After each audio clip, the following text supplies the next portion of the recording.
Thanks for tuning in to Tax Strategy Digest, where we explore the fascinating world of finance. Join us as we dive into the stories, insights, and experiences of experts, thought leaders, and everyday people who are making a difference in this field. Through engaging conversations and thought provoking discussions, we'll take a deep dive into the latest research, trends, and innovations shaping finance.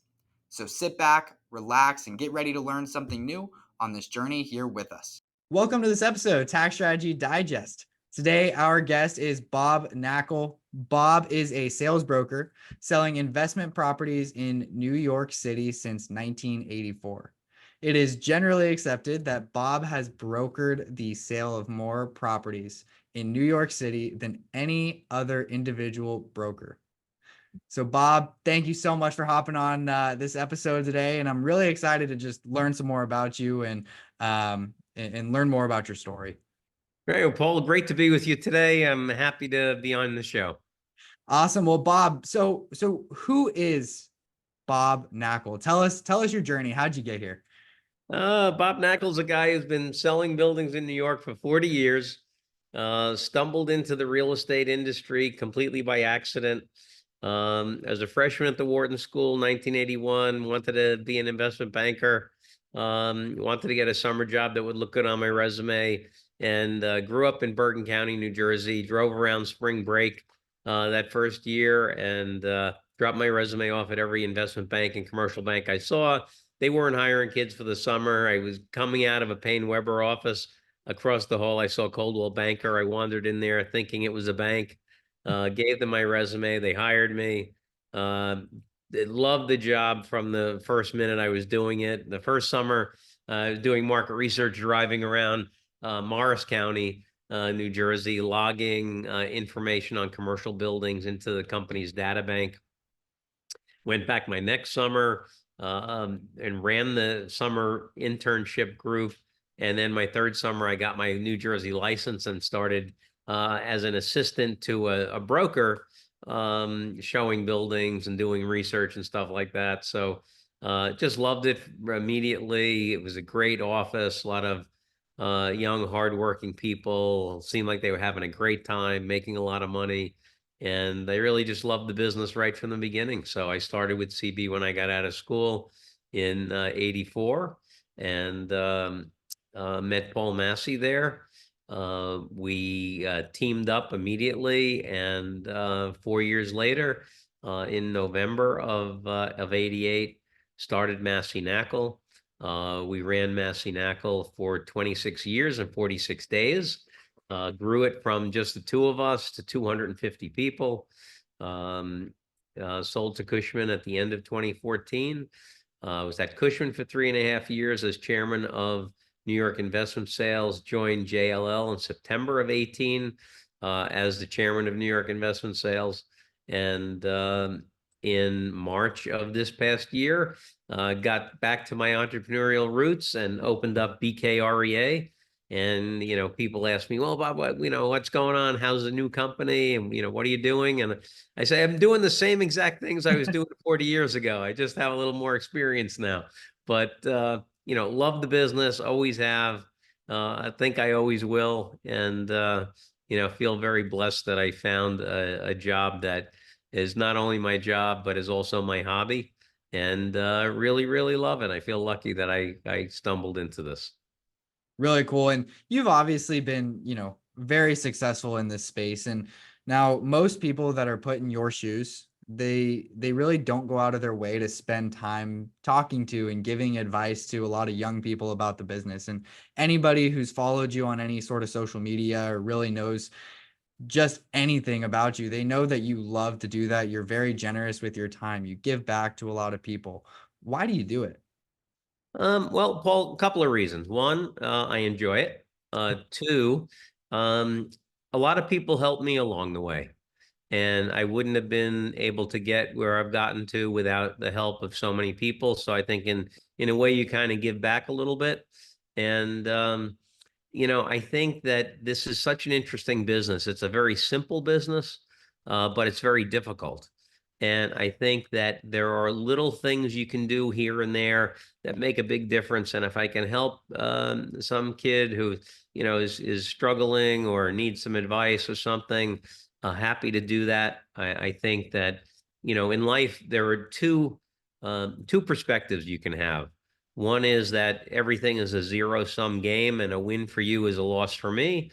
Or you could have the abundance mentality that says, hey, there's enough to go around for everybody. And, if you win one, congratulations, enjoy your win. I'm going to go win mine. I think people who have the abundance perspective generally have a much happier life than the folks who are playing in the zero-sum world. But I really love it. I enjoy the feedback that I get from social media. Enjoy helping folks, and it's a surrogate for the last several years. I got zero feedback about anything I was doing, so to get feedback from the marketplace is a nice thing. So, who were some of your mentors that maybe shaped the way that you see the market and just life in general that have really helped you become who you are today? Yeah, well, I have to say two things in terms of people that I've really looked up to over the years. Steve Siegel, who's the chairman of global brokerage at CBRE, he's always been a good friend and a mentor and somebody I've looked up to and asked for advice. And he's served on our advisory committee at Massey Knakal for many years. And Steve's always been a huge, huge help and somebody that I've looked up to. And I think I've gotten a lot out of various books that I've read. I think that to be an effective broker, you need to have a skill set that's very, very different from what we all learn in college. I think you need to know persuasion, psychology, human behavior, selling, negotiating skills, things like that. And there are a lot of great books that have been written on those topics that I think are very, very helpful in terms of time management, the way you do things, what you focus on, the mindset you need to have. And I have a suggested reading list. I can tell you go to bobknakal.com. You'll find all these materials. I've just been working on for about a year now that website that has thousands of pages of information that I think will be helpful to folks who are trying to get ahead in the brokerage business. Perfect. Well, I will actually link that below. So if anyone's watching this on YouTube or if you're checking it out on the LinkedIn newsletter, it'll be linked there below. And Bob, if someone's going to go on there and they're going to just pick one of them to start reading, which one would you recommend them to start with? Oh gosh, there's so many. That's really hard. I think, Good to Great, I think by Jim Collins is a fantastic book. Where, he says the thesis there is the main difference between the good companies and great companies is the great companies figure out what it is that they think they can do better than anybody else in the world. And every decision they make, every strategy they implement, every tactic they use is all geared towards achieving that position. And then I also love the series of books by Dr. Benjamin Hardy and Dan Sullivan. 10x is easier than 2x, The Gap and the Gain, and Who Not How. Fantastic books. Everybody should read them. You'll get a lot out of them. It'll change the way you think about things, change the way you do things. And actually, all the books on my reading list, I think somebody can get several things out of, and suggest that you go to that reading list and start reading those books. Awesome. And what do you think that it is that propelled you from going from being good to great? Well, as Colin said, we specialize and we had a very narrow focus. And certainly it's much easier to do in a very big market like Manhattan or New York City. But our value proposition for almost ever was we only sell buildings, we only represent sellers, we only work on exclusives, we only work in New York. And that's a very, very simple value proposition, worked for us, and um, that was an important part of the success that we achieved. I think also a realization that the real estate business is not really the real estate business, it's the information and the relationship business. A realization that it's all about the client. The client always comes first. treat your client like they're your mom or your dad, and you won't go wrong. You won't make a mistake. You probably won't give them bad advice. And the thing that I really love about the business is that it provides many, many opportunities to win.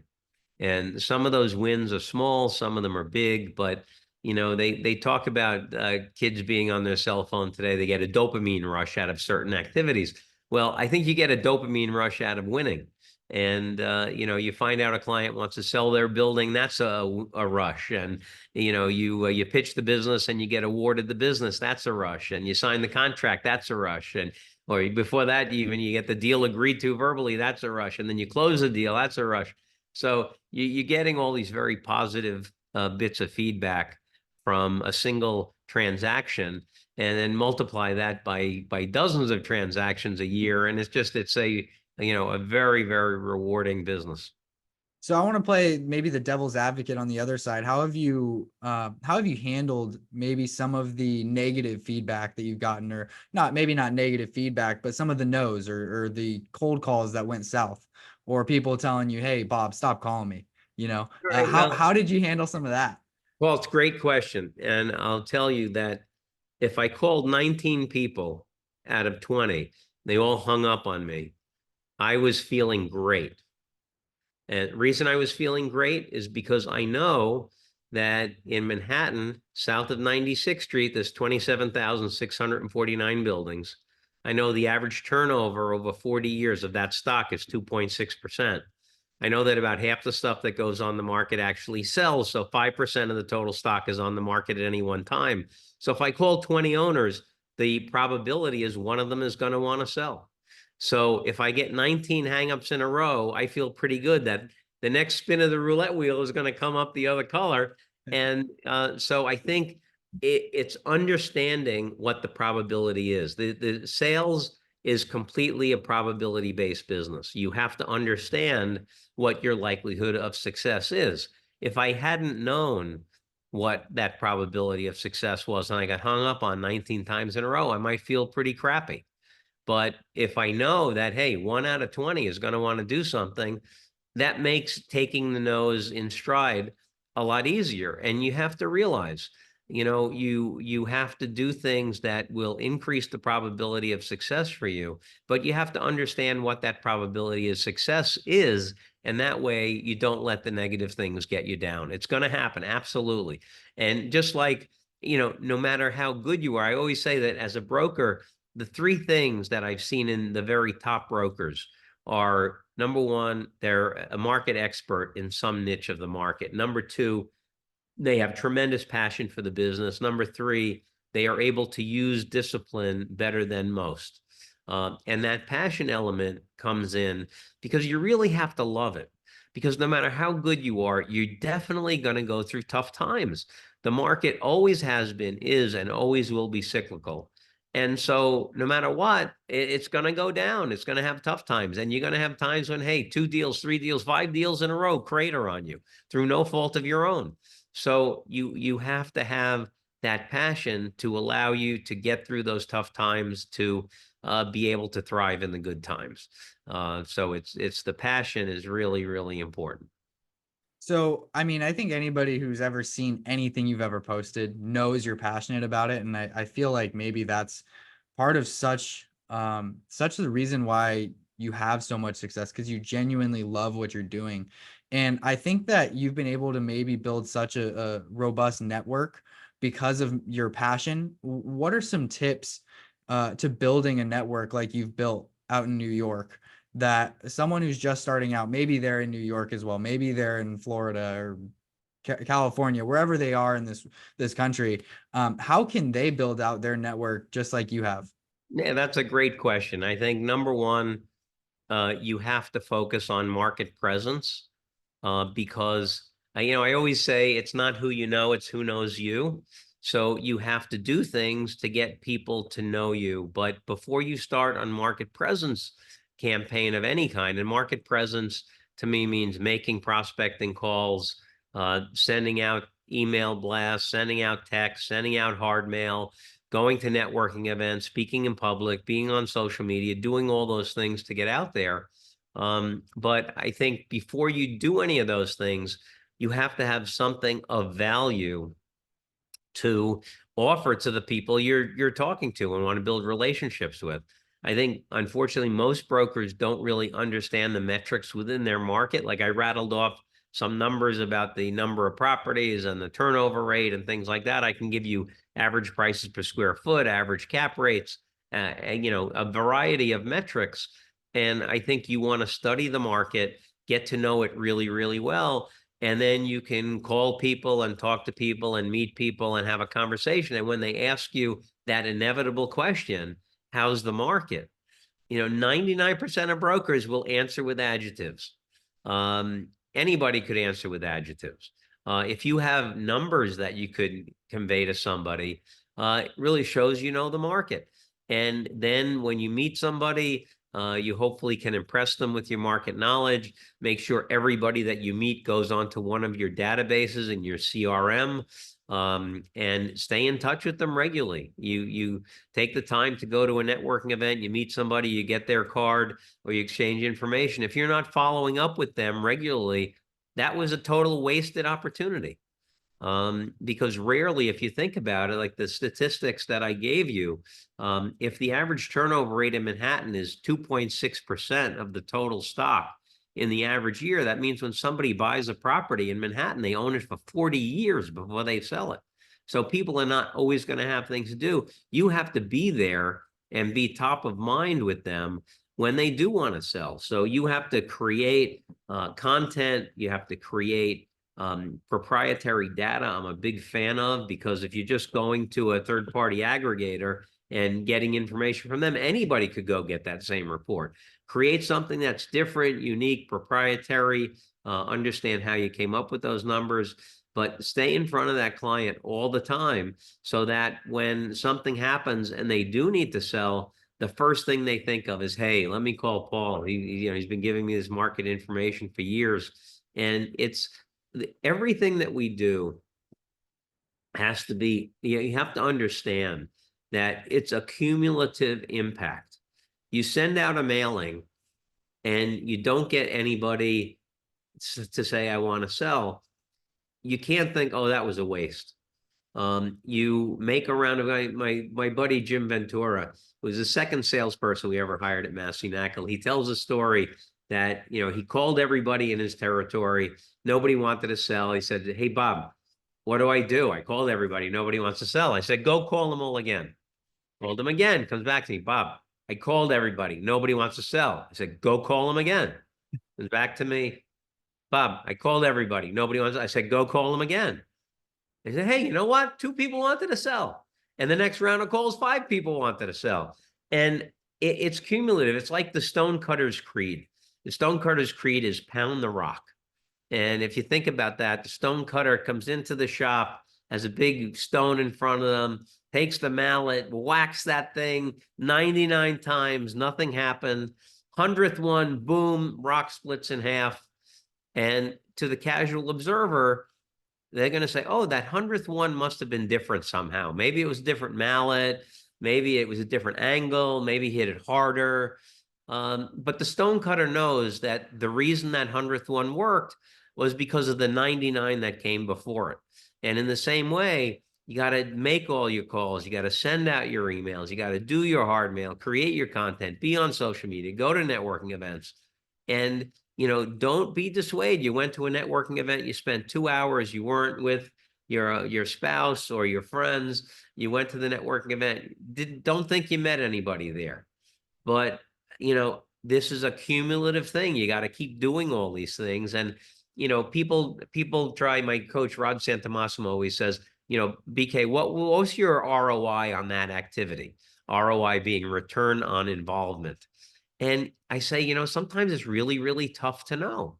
Like if I go and give a speech to 100 property owners, I know that's a positive thing and that's going to come back to me. If I go and give a speech to the National Association of Realtors Long Island chapter, is that going to come back to me? I mean, rarely does somebody call and say, hey, I saw you give a speech 8 months ago at the Harvard Club, and I want to hire you to sell my building. it's probably they're just going to call and say, hey, I want to talk to you about my building. You don't really know where this came from, but it really is the cumulative impact of doing all these things regularly. And like the stonecutter, you keep pounding the rock, and before you know it, good things are going to happen. So what are some of the ways that you're pounding the rock right now? Is that through social media? I mean, things like this where you're going on podcasts. What are some of the ways where you're establishing your presence and market dominance? Yeah, I'm continuing to do everything, Paul. I do 261 networking events a year. That's one a day.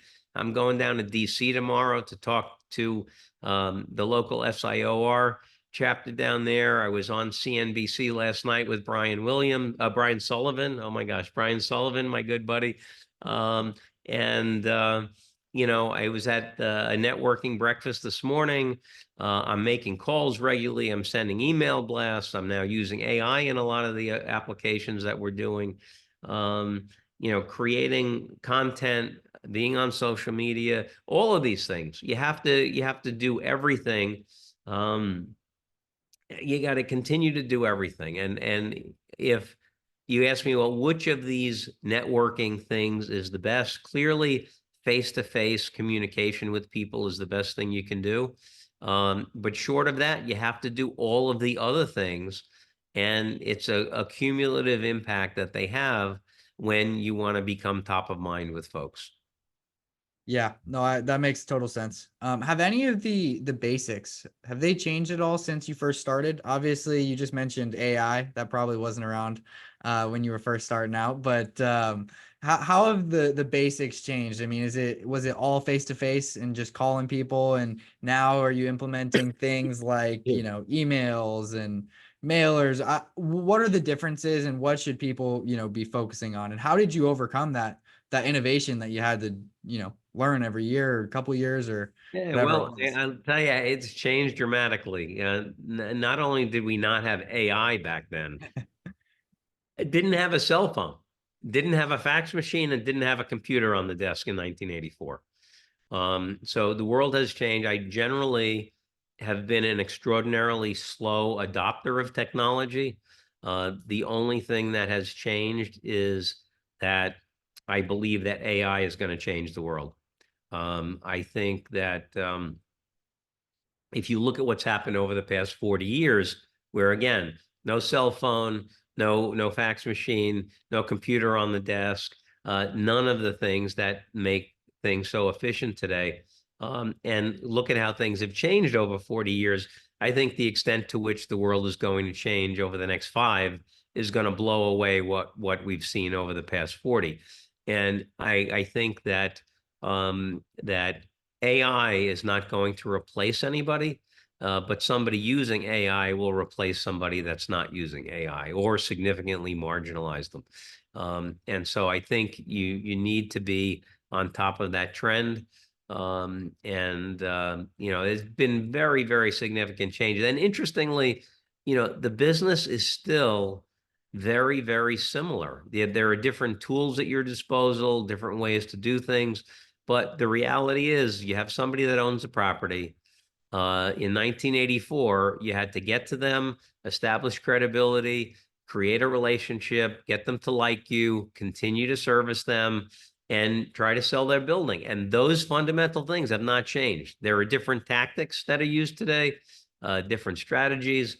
But the fact remains, it's all about meeting people, building rapport, building a relationship, establishing credibility, and hopefully getting yourself to be in a position to be top of mind when they decide it's time to transact. So we just talked a little bit about technology. What is the map room? Obviously, you're sitting in the map room right now.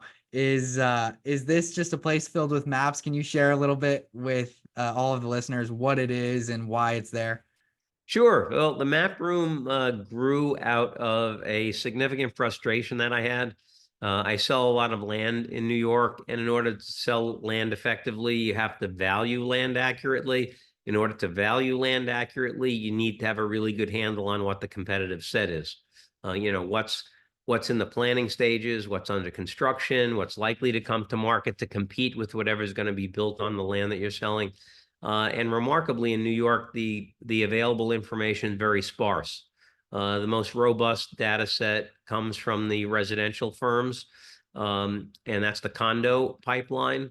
But those results vary widely. And when do you start counting a building? When do you stop counting a building? What size? There are buildings you are counting and not counting. So I said, for about 10 years, I wanted to go out and actually do a physical inspection of every building. Never had time to do it. During the pandemic, the city was a ghost town. Every store was closed. There were no people walking around, no cars on the street. I said, this is a perfect time to do it. I went out, spent 220 hours in the field with sections of a map, color coding them based upon where the buildings were demolished, under construction. Followed that 220 hours out in the field with about 3,000 hours of research that my team did. And we now have a handle on the pipeline disaggregated into residential rentals, condos, hotels, office, and a miscellaneous bucket. Since we did the field inspection in 2020, we've been tracking every demo permit, foundation permit, and building permit that the city has issued. We're changing the map every day, adding to it, and we have the construction pipeline down to the square inch today. So it enables us to more accurately value land. We know everybody that's building, which enables us to do a better job on the execution front in terms of selling land, getting it out to the widest possible audience of potential buyers. And so Map Room came about out of a frustration. And, when I got all these pieces of the map in one big pile, I said, this is really messy. Let me tape a couple of them together. And before I knew it, I had this 24-foot long map. And then you see on the walls behind me, we've made boards of different sections of the map, which have ownership information on them. So I can, if I'm making cold calls, I just bring one of the boards in front of me. I have my 3-ring binder that has all the information on all the highlighted properties in each quadrant, and sit there dialing for dollars. It's a very, very analog approach, but it works for me. But realizing that AI is an important part of what we need to do. And again, Ben Hardy and Dan Sullivan's book, Who Not How, when you ask yourself, how am I going to do this?